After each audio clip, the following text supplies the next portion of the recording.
ওকে কষ্ট দিতে চাই না। ম্যাডাম, আপনি আমাকে একটা হেল্প করতে পারবেন? হ্যাঁ বলো, কি হেল্প চাই তোমার? ম্যাডাম, ও যখন এখানে আসবে আমি আপনার কেবিনে বসে কাজ করব।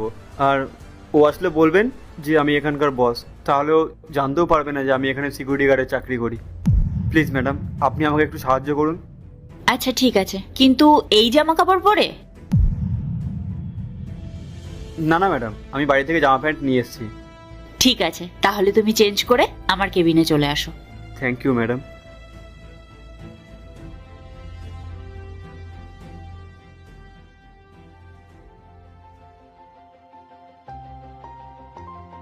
ম্যাডাম, আমি আপনার এই উপকারের ঋণ কখনোই ভুলতে পারবো না। আপনাকে অনেক ধন্যবাদ ম্যাডাম। কোনো ব্যাপার না, তোমার মেয়ের খুশির জন্য এটুকু তো করতেই পারি।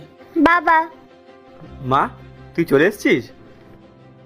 হ্যাঁ বাবা, তা বল, আজকের দিনটা কেমন কাটলো তোর? খুব ভালো কেটেছে। স্যার, আমি আজকে আপনার সব মিটিং ক্যান্সেল করে দিয়েছি। ঠিক আছে, আজকে আমার মেয়ে এসছে তো, আমি ওর সাথেই আজকে টাইম স্পেন্ড করব। হ্যালো, কেমন আছো তুমি? ভালো ম্যাডাম। তুমি জানো তোমার বাবা একজন খুব ভালো বস তো বটেই, খুব ভালো মানুষও।